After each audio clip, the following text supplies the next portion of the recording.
Hey y'all, what's up? It's your girl Herlinda and welcome back to this video.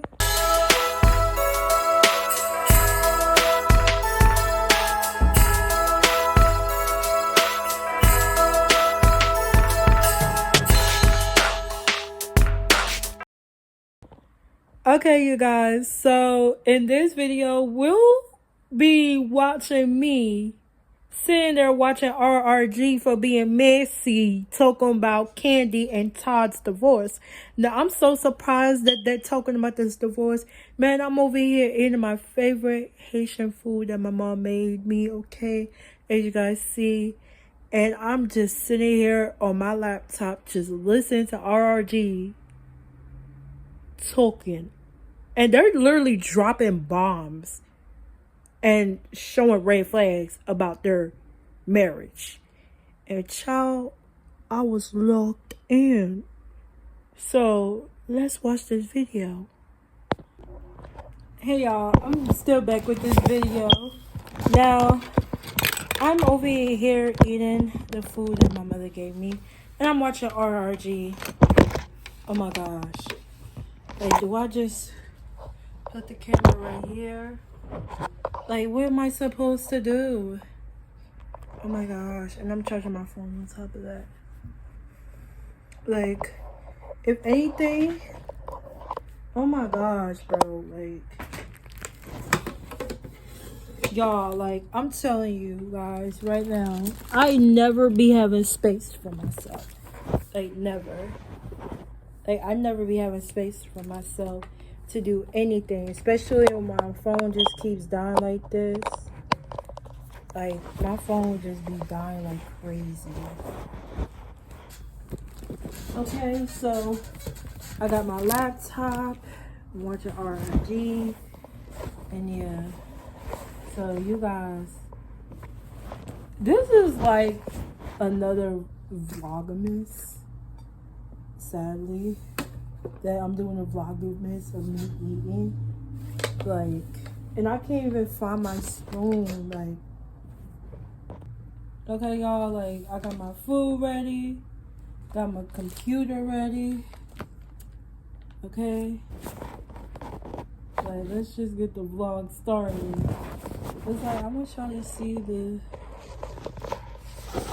screen and everything.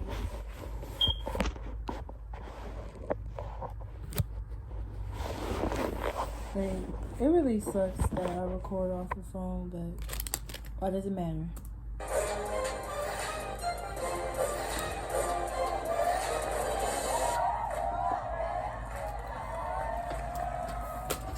Kandi Burruss and Todd Tucker may have looked solid on the surface since meeting back in 2011, but let's be honest, a lot of us clocked the signs that not everything was peachy in the Burruss-Tucker household. Despite building an empire and starting a family together, something in the Kool-Aid never tasted quite right. Now, with Kandi quietly removing Tucker from her Instagram name and rumors swirling that she hasn't been wearing her ring, it's giving exactly what many viewers suspected all along, that this marriage was holding on by a thread thinner than Shannon Sharp's self-control in a room full of white women. Bestie, what the hell? I know Shannon is sick of your behind. I know he hate to see a RRG video coming nowadays. But before we dive any deeper into today's video, don't forget to scoop up something to munch on at rrgsnacks.com, our online concession stand that has an assortment of applewood smoked bacon jerky, freeze-dried goodies, and butter toffee peanuts. To give you some better insight into this situation, we have to take you back to 2011, when Todd was working behind the scenes as a production manager on The Real Housewives of Atlanta, and Kandi was part of the cast. Her co-star Phaedra Parks met Todd first and found him very cute, articulate, nice, and down-to-earth. She thought he would be perfect for Kandi, and she was pushing him to make the first move. So in other words, he wasn't really interested. That would it sound like to me. He wasn't interested. You had to push him. Me and if y'all ever had to be pushed when y'all wanted a woman, oh, I didn't think so. The cast went on a trip to South Africa, and while there, he and Kandi bonded. When they got back to Georgia, they started knocking boots. That sounds funny. While Todd was fine with their casual encounters, Kandi wasn't. While chatting with OWN's Black Love series, she said that she told Todd, "What are you going to do? Do you want to make this a real relationship? I don't really need no new friends." Todd decided to go all in. They kept their relationship on the down low since the cast wasn't allowed to date crew members. But once Kandi decided to take things to the next level, she encouraged Todd to quit his job so they could be loud and proud with their romance. So you're probably wondering what Todd's backup plan was. Well, Kandi made it clear that because she was in love with him, she was prepared to elevate him by joining forces. She said, "I'm a person that if I love you and I'm with you all the way, in my mind, there's nothing that we cannot do together." So yep, Todd resigned, and they started working together to build their empire. But as soon as they went public with their relationship, a woman named Mila revealed that she was Todd's woman until he left her to be with Kandi. According to Mila, she actually pulled Todd aside for a little heart-to-heart about his new situation with Kandi, and the things he allegedly said were pure foolishness. She claims Todd told her Kandi was just a trick, that he didn't like her music, that she couldn't sing, and that she had a fat ass but her face was all right. Excuse me? Todd, sweetheart, sir, you are 5 foot nothing. Let's not act like you were shutting down rooms on arrival, honey. Okay. Mila didn't stop there, though. She alleged that Todd was using Kandi as his golden ticket into Atlanta's celebrity circle, and that even while he was cozying up next to Kandi, he was still in Mila's messages telling her he missed her. Phew. If true, this man was playing every angle like he was in the NFL, but instead of yards, he was chasing Bravo checks. According to Us Weekly, Todd presented Kandi with a 2-carat diamond engagement ring, and among the party guests were her Real Housewives co-stars and her daughter Riley, who was 10 at the time. The magazine reported that Riley gave her blessing, but that wasn't necessarily true, according to Kandi's mom, Mama Joyce. Mama Joyce stays stirring the pot, don't she? What'd she say? During an episode of Housewives, Mama Joyce said, "You know what Riley told me? Oh, Lord. You better talk with her about her opinion. Okay, Mama. She don't want to say nothing to make you unhappy, but she do not really like Todd." Mama Joyce also wasn't impressed with the engagement ring Todd purchased, even though Kandi insisted it was the ring she picked out. So let's do a little recap. Phaedra had to push Todd to connect with Kandi. He was only interested in casual smash sessions at first. He said Kandi's voice was trash and her face was busted. He was still in another woman's DMs, allegedly, and he bought her a ring that maybe wasn't what she truly deserved. This is looking like a hot, stinking mess. As the wedding planning got underway, Kandi wasn't just picking flower arrangements and tasting cakes. She was drafting a prenup so tight it could cut circulation. That sounds tight as it. In that paperwork, she made it crystal clear that if things ever went left, Todd wouldn't be touching a single dollar in alimony, and he'd have exactly 30 days to pack his bags and exit her house. Bye, Ashley. Now, why would a man agree to terms that strict? Was it true love that made him sign on the dotted line without flinching? Or was it the opportunity, the access, the lifestyle, the proximity to one of Atlanta's most powerful women that made those terms easier to swallow, like the way Shannon Sharp swallowed? Now, Bestie, now listen now. You better stop it quick now, girl. You taking these Shannon jokes too damn far with your nasty self. Just nasty. Oh, girl.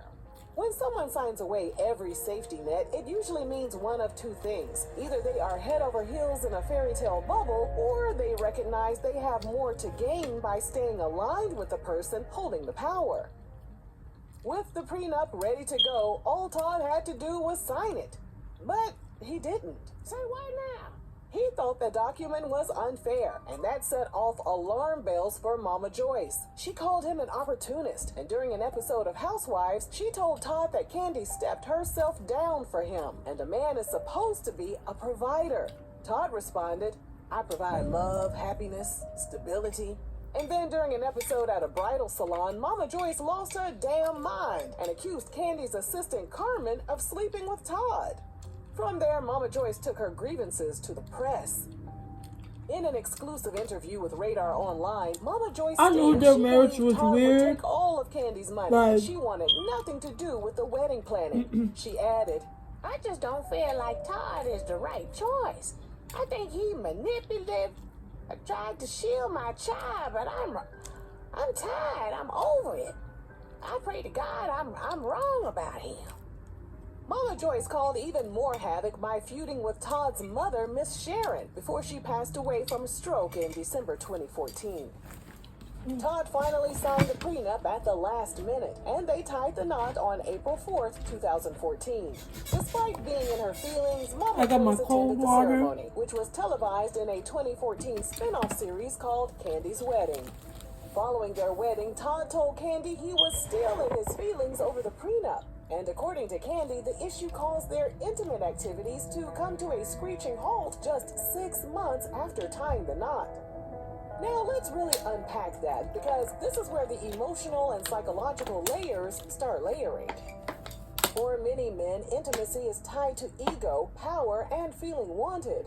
When Todd signed a prenup that basically said, you have no claim to me, my money, or my life if you leave, it may have subconsciously flipped a switch in him. Even if he agreed to it, the power imbalance was undeniable. Kandi had the resources, the home, the legacy, the spotlight, and Todd stepped into the marriage knowing everything was hers. That can bruise a man's ego in a way he won't admit out loud.